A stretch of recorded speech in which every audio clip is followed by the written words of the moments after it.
안녕하세요. 니체 자라투라는 이렇게 말했다. 11번째 영상입니다. 지난 영상까지 해서 우리가 이제는 그 니체의 사상을 압축적으로 SF 영화 해가지고 가장 위대한 영화 SF로 영화로 이제는 그 지목을 받은 스탠리 큐브릭 감독의 그 2001 스페이스 오디세이 해가지고 니체의 사상을 살펴봤는데요. 오늘부터는 다시 소설로 돌아와가지고 그 3장 이어서 진행을 해보겠습니다. 그럼 한번 읽어보겠습니다. 3장에 보면은 그대들 중 가장 현명한 자라 할지라도 식물과 유령의 불협함이자 잡종에 불과하다. 그렇다고 내가 그대들에게 유령으로 되거나 식물로 되라고 분부하겠는가? 보라, 나는 그대들에게 위보맨시를 가르치노라. 위보맨시가 대지의 뜻이다. 그대들의 의지가 말하도록 하라. 위보맨시가 대지의 뜻이라고. 여기까지 한번 보겠습니다.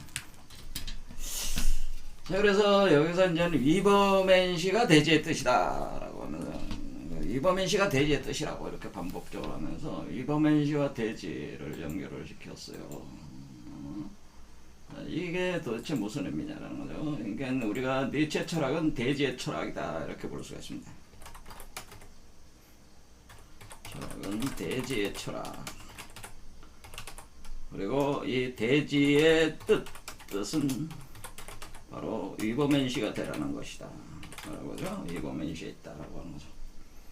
자, 요게 이제 뭔 의미냐? 그 앞 구절을 보면은, 근데 가장 현명한 자라 할지라도 이렇게 할 때 우리가 가장 현명한 사람들은 당대 어떤 사람들이겠어요? 이제 공부를 깊이 하신 뭐 교수님들, 박사님들, 영성가들 뭐 이런 분들인데, 그 니체가 볼 때는 이런 가장 현명한 자들, 당시에 이제는 독일에서 가장 현명한 자들은 니체는 사실은 그 쇼펜하우어의 영향을 많이 받았어요. 젊은 시절에. 쇼펜하우어. 그래서 쇼펜하우어가 이제 실존주의 철학자죠. 실존주의 철학자. 근데 쇼펜하우어가 쓴 책이 이제 의지와 표상으로의 세계라는 책이 있어요.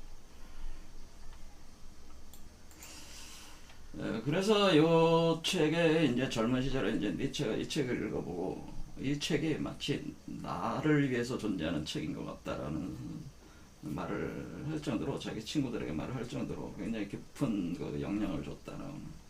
그런데 사실 쇼펜하우어 철학이 이 실존주의가 철학으로 이렇게 되기 전에 그 사실 바탕이 된 거는 이제 독일 관념론 책이에요. 이렇게 볼 수 있는데. 이 독일 관념론의 그 시작은 이제 칸트라고 볼 수가 있고, 칸트, 그 다음에 피테, 셀링, 헤겔이라고 헤겔. 그래서 제가 따로 이제는 이 강좌 영상을 따로 하나를 이 독일 관념론에 이렇게 할당을 해서 강의를 할 건데요.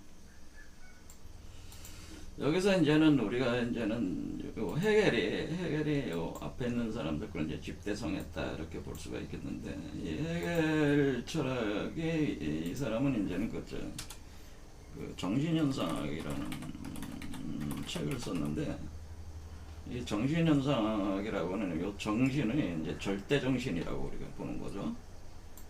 그래서 이 절대정신을 우리가 뭐 종교적으로 따지면 영이다 또는 신이다 이렇게 이해하시면 돼요. 그래서 이 세계를 움직이는 그 배후에서 작동하는 그 기제가 절대정신의 그 변증법적 운동으로 이게 진행이 된다고 하는 것을 관념론적으로 아주 잘 묘사를 해서 아주 거대한 그 사유체계를 구성을 해냈습니다.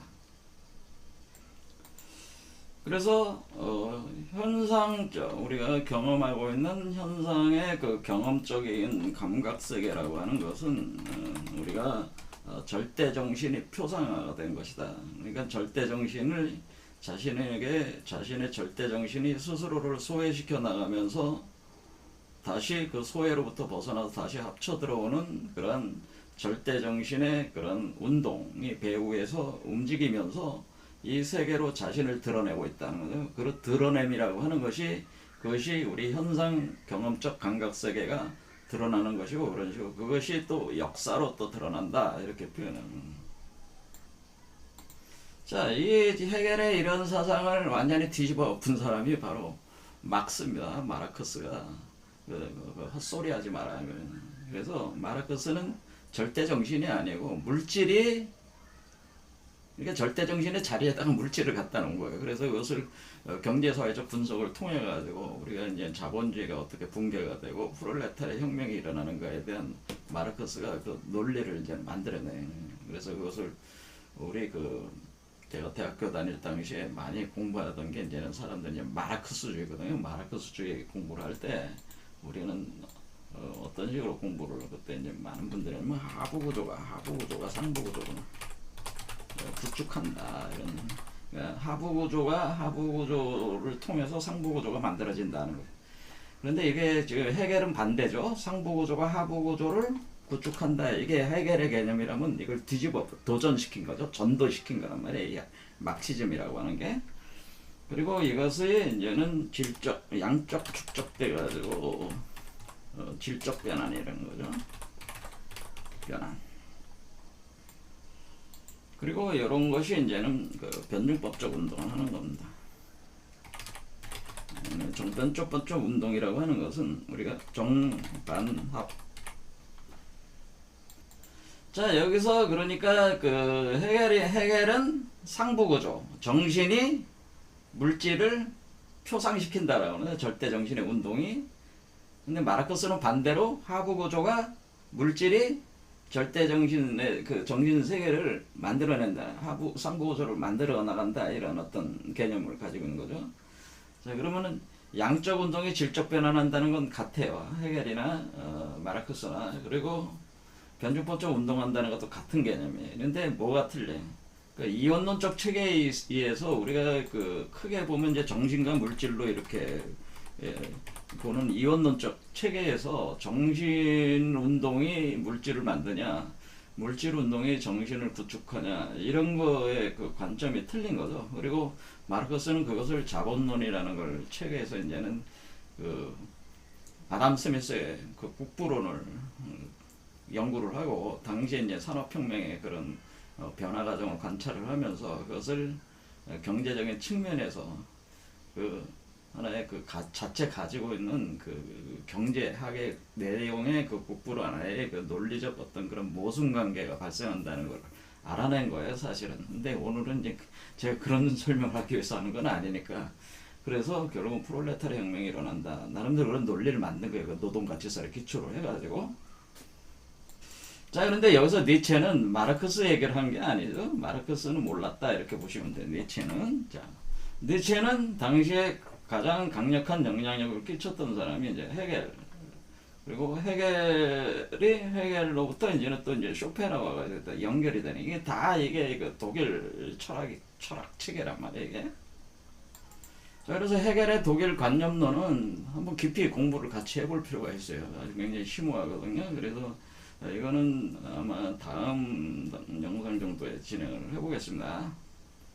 자, 그래서 여기서 이제는 이런 논리들이 기본적으로 깔려있는 바탕이 이원론이라고 하는 거죠. 정신, 물질이라고 하는 이원론이 깔려있고, 이원적인 세계, 이원론을 우리가 동양학적인 논리로 따지면은 하늘, 정신은 하늘에 속하고 물질은 땅이니까 대지, 이게 땅이 되는 거죠. 대지가 땅이 된단 말이에요.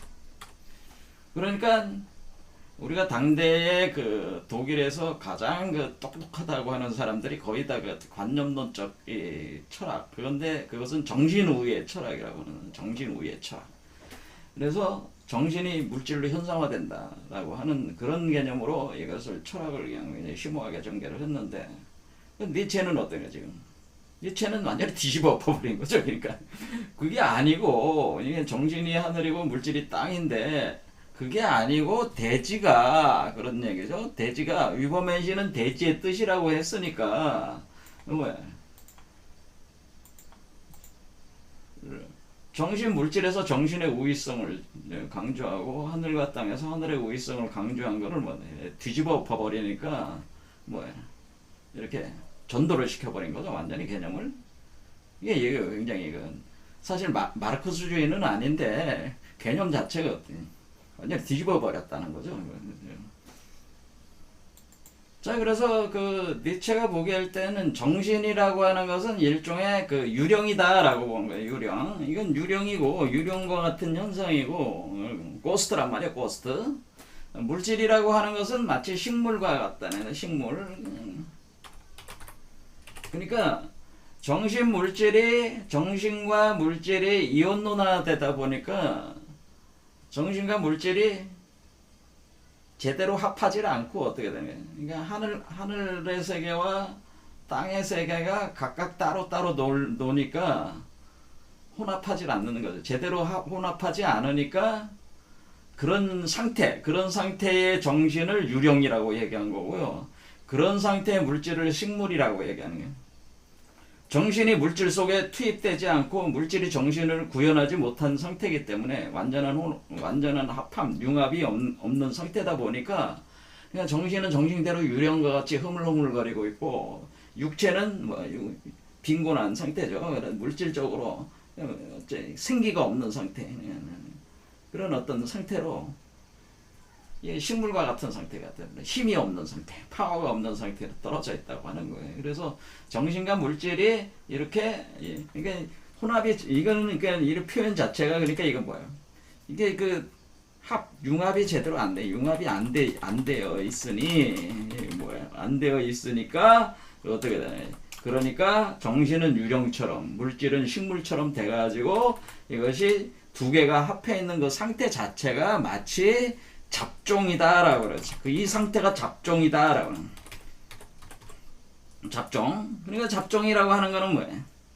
잡종이라는 게 잡스럽다는 거잖아요. 혼합이 돼도 이렇게 뭔가 멋있게 혼합이 된 게 아니고 잡스럽게 잡종만 만들어냈다고 하는 거죠. 잡종. 그러니까 이 지금 그 니체 입장에서는 지금 헤겔 철학이나 이런 것들이 헤겔 독일 관념론 같은 거.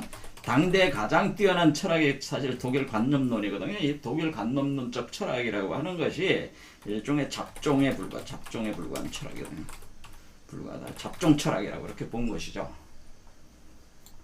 사실은 막스주의도 같아요. 헤겔이 이렇기 때문에 헤겔을 전도했다고 하지만은 막스도 사실은 마르크스도 잡종 철학이에요. 그래서 제가 볼 때는 헤겔이나 마르크스는 어떤 걸 위에 놨느냐일 뿐이지 융합 여기서 얘기하는 건 융합이란 말이에요. 그 융합이 제대로 안 돼 있는 그 철학 체계는 헤겔이나 마르크스는 다 잡종 철학이다. 그건 제 입장이에요. 제가 이렇게 생각하는 거예요.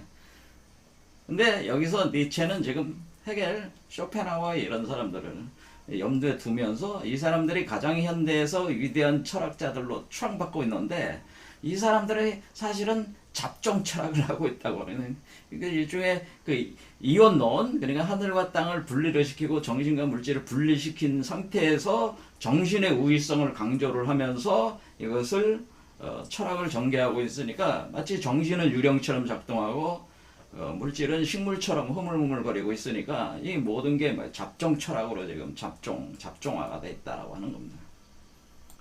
자, 여기 보면은 여러분들이 이제 영화 또 이제 제가 실례를 들면은 고스트 인 더 셀이라는 영화 있죠. 공각기동대. 공각기동대 일본의 그 애니메이션 1995년에 일본 애니메이션 영화로 나왔는데 굉장히 유명한 영화죠. 그리고 2017년에 스칼렛 요한슨이 또 이제 주연으로 공각기동대는 아주 유명한 영화니까 여러분들도 한번 보세요. SF 영화. 저는 SF 영화를 좋아하다 보니까 여러분 관심 있게 보고는 합니다. 자, 그래서 우리가 여기서 공각기동대 할 때 공각기동대라는 게 고스트 인 더 셀 이런 식으로 이런 게 여기서도 마치 우리가 지금 그 니체 사후에 이제는 우리가 지금 20세기에 들어와가지고 지금 과학기술 혁명이 폭발적으로 발전하면서 사실 그 도구적 이성이라고 하는 것이 수학을 사용하고 있잖아요. 도구적 이성. 도구적 이성이라고 해요. 도구적 이성 세계는 수학을 이용해 가지고 어떤 자연을 파악을 하는 과학 기술의 혁명으로 도래를 하게 되는 앞으로의 인간의 호모데우스적인 어떤 미래 비전 체계라고 하는 것은 기계 인간이 된다고 하는 거죠. 그때 기계 인간이 될 때 우리는 제일 먼저 뭐냐면은 이 두뇌를 정신을 어떻게 되니? 일종의 두뇌를 역설계하는 거죠. 뇌를 역설계해가지고 전자두뇌를 만든단 말이에요. 전자두뇌를 만들어가지고 기계인간화 시키는 거죠. 그래서 전자두뇌가 되면은 그러니까 지금 과학기술 쪽에서는 사람의 정신, 마음이 뇌에 있다고 자꾸 보는 거예요. 근데 저는 그렇게 생각 안 하는데, 뇌에 있다고 보고 뇌 중심의 지금 과학기술 개념을 가지고 정신과 마음의 현상을 규명을 지금 해나가고 있습니다.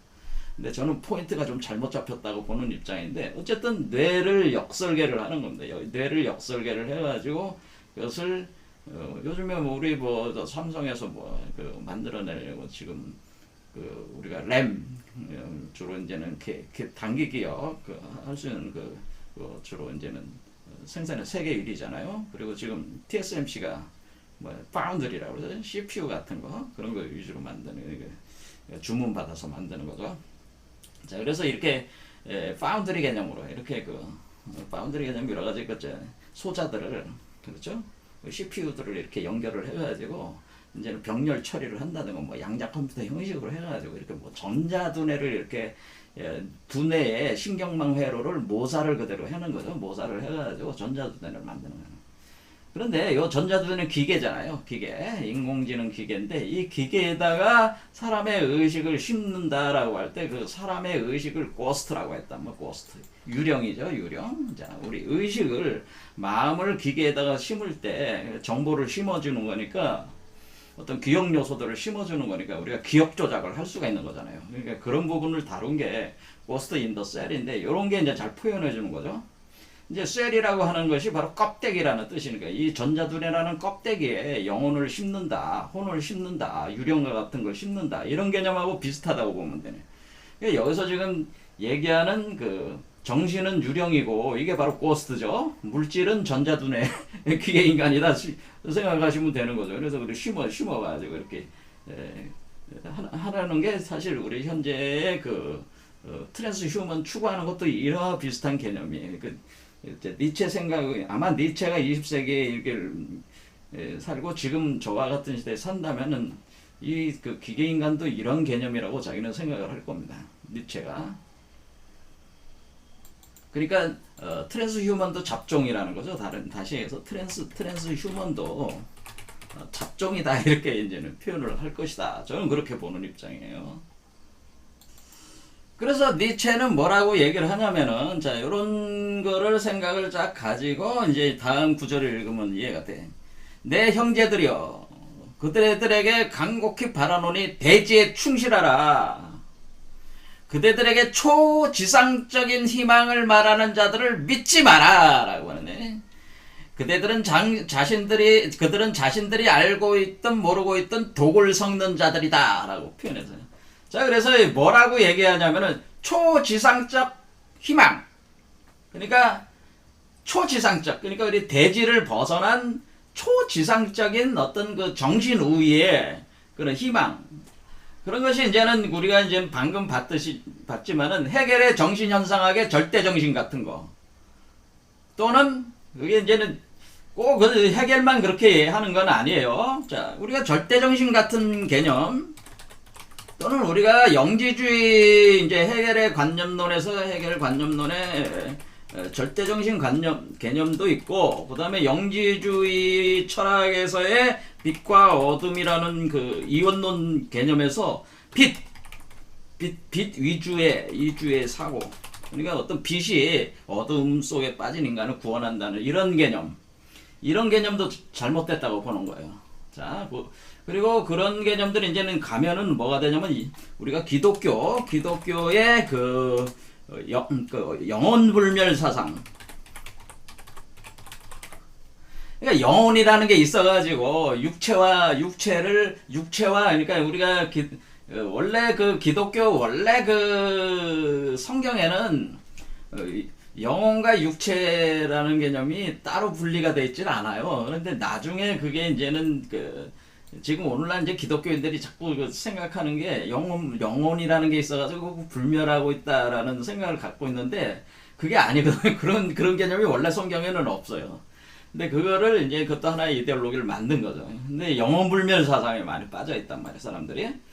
이 영혼불멸이라고 하는 거는 우리가 이제는 그 육체 안에 이때 이 기독교 사상에서는 영육에 있어서 육체는 더럽고 추악한 거, 그렇죠? 대지, 땅에 속한 거고, 영은 하늘에 속한 건데, 거기서 영혼은 불멸하고, 그것은 깨끗하고 신성하다라는 생각을 가지고 있어요.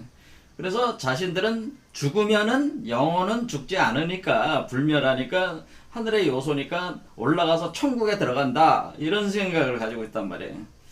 그런데 이게 그게 아니라는 거죠. 니체가 하는 얘기는 그건 다 개소리다라 그래요. 영혼을 보면서 이런 건 다 개소리야. 이런 건 다 개소리다라고. 그거는 맞지 않는 얘기다라고. 맞지 않는 얘기. 그래서 요즘 보면은 영지주의 주로 이제는 그 영성한다는 사람들이 주로 뭐 18차원의 뭐 하나님이 뭐 있어가지고 거기서 뭐 인간을 구원하기 내려와가지고 땅으로 내려와서 사람들을 뭐 자기한테 죄 뭐 심판을 해가지고 맞는 사람들만 뭐 구원해가지고 올라가고 뭐 이런 뭐 휴거 같은 개념들이 휴거론 같은 개념. 그러니까 무슨 18차원에 뭐 누가 있어가지고 하나님이라는 게 있어가지고 한다. 뭐 이런 그런 사고들은 다 개소리다라는 거는. 특히 기독교 영혼불멸이라면은 지금 바로 죽지. 영혼이 불멸한다면 육체가 없어도 영혼이 존재한다며. 그게 너 자신이라며. 그럼 지금 당장 죽어야지. 왜 이 세상에 살고 있어. 그리고 왜 사람이 죽으면은 그걸 왜 뭐하러 슬퍼해. 영혼이 불멸하다며. 죽으면 박수 쳐줘야죠. 죽으면은 원래 무덤에, 물론 같이, 살던 게 이제는 떠난 사람이 있으니까 슬퍼서 그런다고, 뭐, 그럴 수도 있지만은, 죽었으면 영혼 불멸하니까 천국에 간 거 아니야? 그러면 박수 쳐야지. 잔치를 벌일 일인데 왜 검은 옷들 입고 가서 눈물을 찔찔 짜고 있냐? 그런 얘기예요. 그러니까 영혼이 불멸하다면은. 어쨌든 이런 개념의 사연, 이게 사실 이게 쇼펜하우어 철학도 바로 이렇게 보는 거예요. 그러니까 니체는 당대 거의 모든 사고 체계가 이와 같은 이원론에 있었고, 그것을 그것을 하늘과 땅이라고 나누 보면은 하늘 위주의 사고를 하고 있어가지고, 뜬구름 잡는 얘기는. 그러니까 이건 다 개소리고 뜬구름 잡는 얘기다라는. 아니, 영혼 불멸한 영혼 봤어? 그 천국에 가는 거 봤어요, 여러분? 18차원에서 하나님이 내려와서 여러분 구원하는 거 봤어요? 이거 딱 뜬구름 잡는 얘기라는 거예요. 이게 다 해결의 관념론의 절대 정신을 받냐, 얘가. 그럼 이런 쪽으로 만들어낸 거잖아요, 이렇게. 그래, 해석 체계일 뿐이잖아요. 그렇죠? 이게 뜬구름 잡는 얘기다. 허황한 얘기다, 허황하다. 이렇게 본 거예요. 그것은 어떤 의미에서는 삶에 있어서 우리가 살아가는 이 대지를 밟고 있는 인간의 삶을 오히려 더 고통스럽게 만드는, 우리가 그런 얘기 하잖아요. 희망 고문이라는 얘기 많이 하죠. 희망 고문하는 얘기다, 이게. 희망 고문.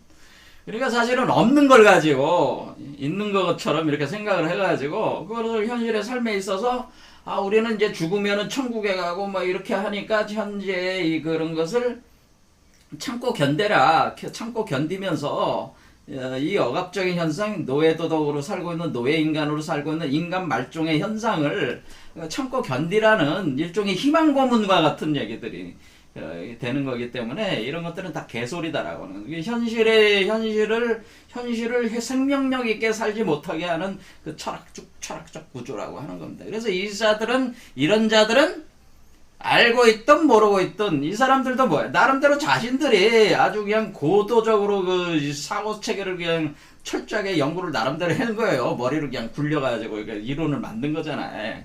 그러니까 이 사람들도 이걸 마치 진리로 하고 다시 자신들은 생각을 하고 있다 이런 거지. 그러니까 자신들이 알고 있든 모르고 있든 사실은 현재 살고 있는 인간의 삶에 그 독을 주입하고 있는 자들이다라고 하는 거예요.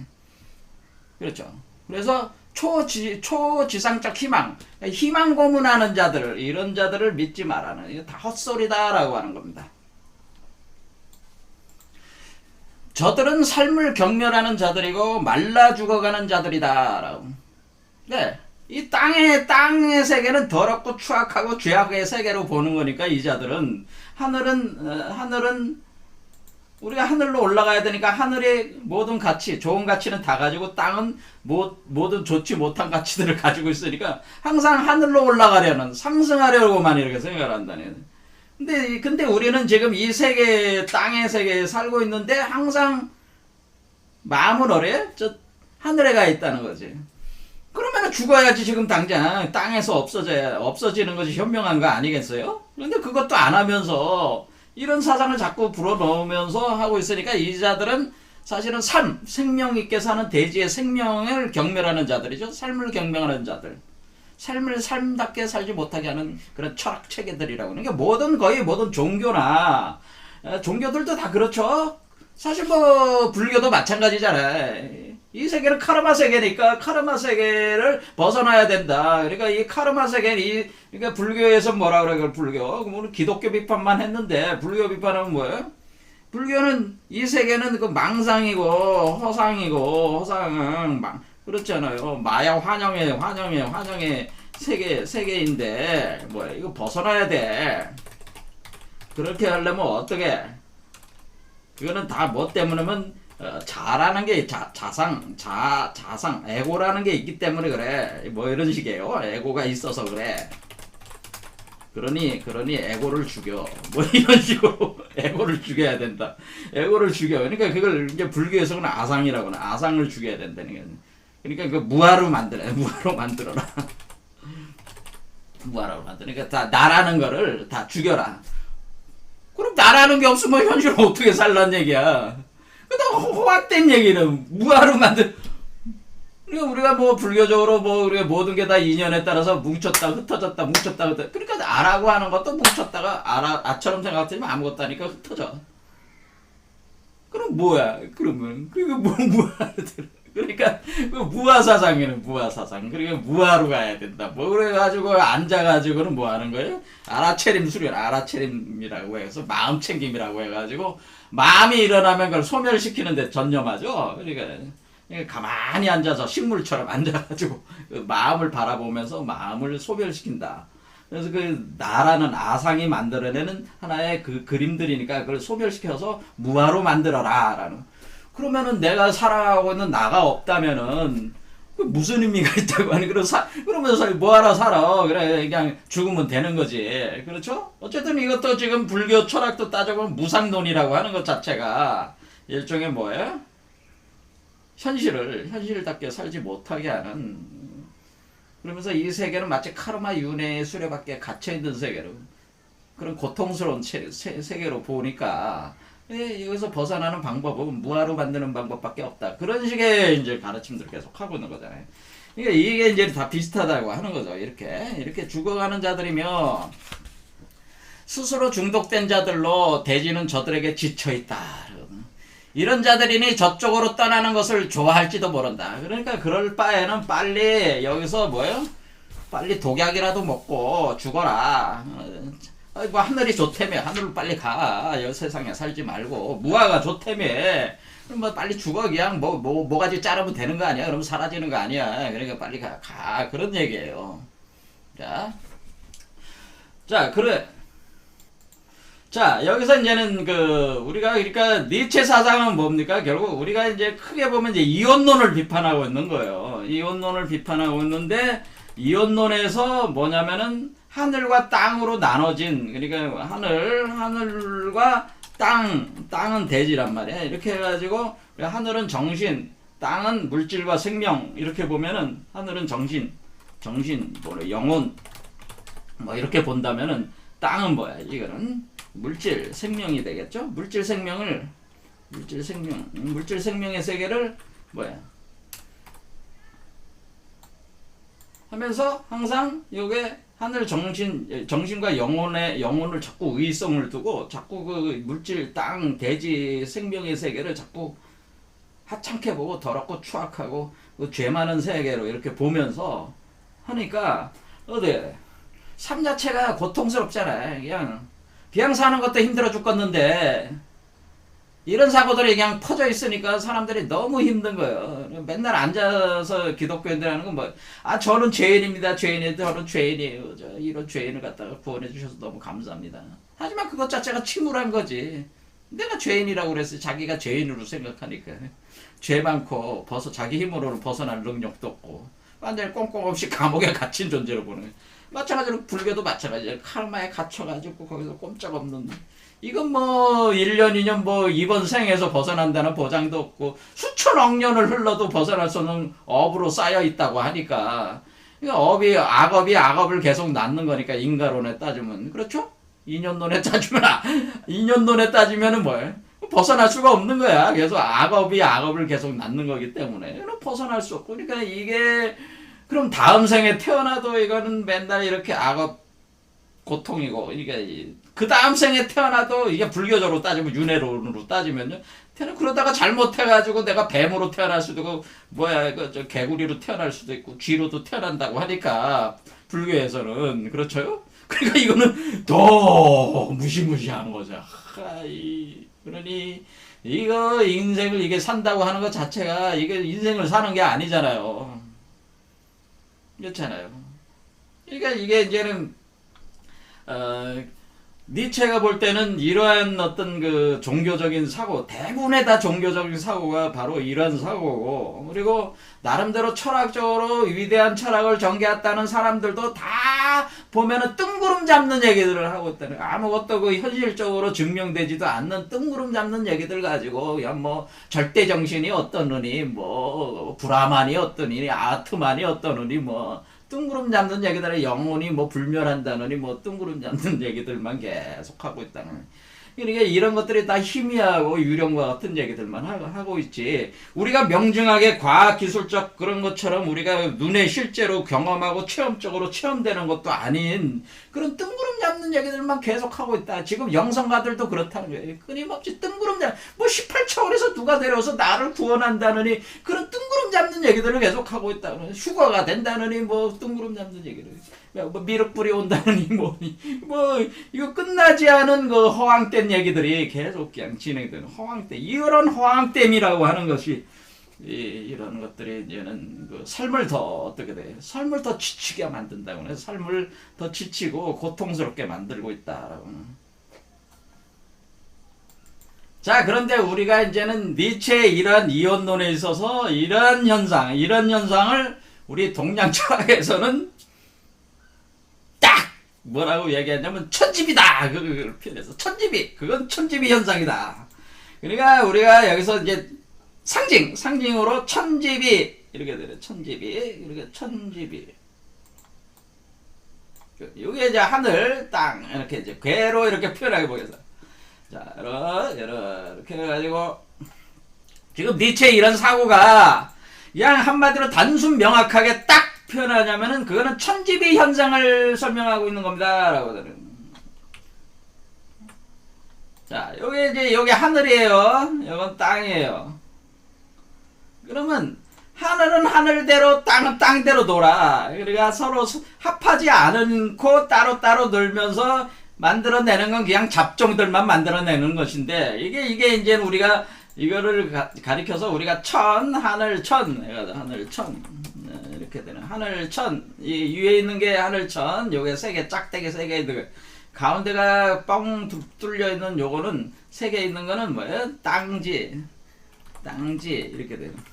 그러니까 이때 이 세계를 우리는 천집이라고 하는 것이다. 이런 현상을 천집이다. 근데 이거 뒷자는 이제 부자로 쓰는 거야. 부자. 천집인데 한자는 발음은 비로 하는데 한자 자체는 부자야. 그러면 어떻게 돼야 되느냐? 여기서 지금 니체가 얘기한 건 뭐냐면 지초태가 돼야 된다 이런 얘기를 한 거예요. 뭐 어려운 얘기 한 거 아니야. 이렇게 하늘이 땅 아래로 가야지 이게 진짜 합하는 것이다 라고 본 거예요. 그러니까 우리가 지금 우리가 이거 니체라는 이 사람이 사실은 동양 철학적 어떤 사유 체계하고 너무나 똑같은 얘기를 하고 있는 것이다. 그러니까 땅 속으로 하늘이 들어가야지. 하늘이 하늘로 잘난 척하고 땅은 땅에서 비속하게 이렇게 되면 안 되고 땅 아래로 하늘이 들어가야지만 돼. 그러니까 이것을 지천태라고 하는데 이런 현상이 돼야 돼요. 그래서 우리가 대지의 뜻이라고 하는 것은 지천태라는 거예요. 지천태. 지천태가 되는 세계가 온다고 하는 거예요. 그래서 우리 김일부 선생께서 보면 비왕태래라고 하는 비왕태래. 그러니까 뭐라 그러지? 그거는 뭐야? 천지비가 가고 지천태가 온다. 이런 뜻이에요. 이거를 그냥 지금 니체 선생께서 비왕태래를 얘기하는 거죠. 천지비가 가고 지천태가 온다는 얘기를 한 거예요. 그러니까 우리가 대지 속으로 하늘이 들어가서 이거는 뭐 지천태는 하늘이 땅 속으로 들어가서 하늘이 땅 속에서 죽어야지. 이게 진짜 신이 죽는다는 뜻이야. 이게 우리가 신이 죽는다, 신은 죽었다라고 얘기할 때 지천태가 신이 죽었다는 의미예요. 이 얘기는 뭐냐면은 결국 우리가 옛 하늘은 죽고 새 하늘이 태어난다는 뜻이에요. 옛 하늘은 죽어야 되고 그래야 새 하늘이 태어난다. 이런 뜻이에요, 사실은. 그래서 옛 하늘이 제대로 된 하늘이 아니고 그 하늘이 다 유령처럼 해서 뭐 인간들을 질곡으로 몰아넣고 지금 고통을 주고 있으니까 옛 하늘은 땅속으로 다시 들어가서 죽어버리고 그리고 새 하늘로 다시 태어나야 된다. 그러니까 옛 하늘이 그게 뭐야? 그게 신이지. 여기는 뭐 신이 죽었다. 신은 죽고 그래야지 새 하늘은 뭐예요? 위버맨시죠. 자, 새 하늘은 위버맨시야. 그래서 우리가 땅 속에서 위버맨시가 다시 태어나야 된다고 하는 것이 바로 그러니까 땅 속에서 옛 하늘이 죽어서 땅 속에서 위버맨시로 땅과 합해가지고 땅과 제대로 융합해가지고 다시 태어나야 된다. 땅의 형상을 통해서 다시 재구성이 돼가지고 새로운 하늘로 태어나야 된다. 옛 하늘은 무너지고 새 하늘이 태어나야 된다고 하는 것이 바로 지천태인데 이것이 바로 대지가 위버맨시가 대지의 뜻이다라고 하는 그런 본래 개념이에요. 이 대지가 있어야지 위버맨시가 태어나는 거 아니에요. 대지가 품어주지 않으면은 자궁이 돼주지 않으면 어떻게 태어나겠어요. 지금 이런 현상 자체가 지금 여기서 우리 몸이 자궁이 돼가지고 태어나게 하는 현상이란 말이에요. 그래서 여러분들이 바로 대지가 돼야 된다는 게 여러분들이 바로 위버맨시를 태어나게 하는 그 대지가 돼야 된다 그런 뜻이에요, 사실은. 자, 이런 개념입니다. 자, 오늘 여기까지 하겠습니다. 감사합니다. 본 영상이 도움이 되셨다면 구독과 좋아요를 눌러주세요.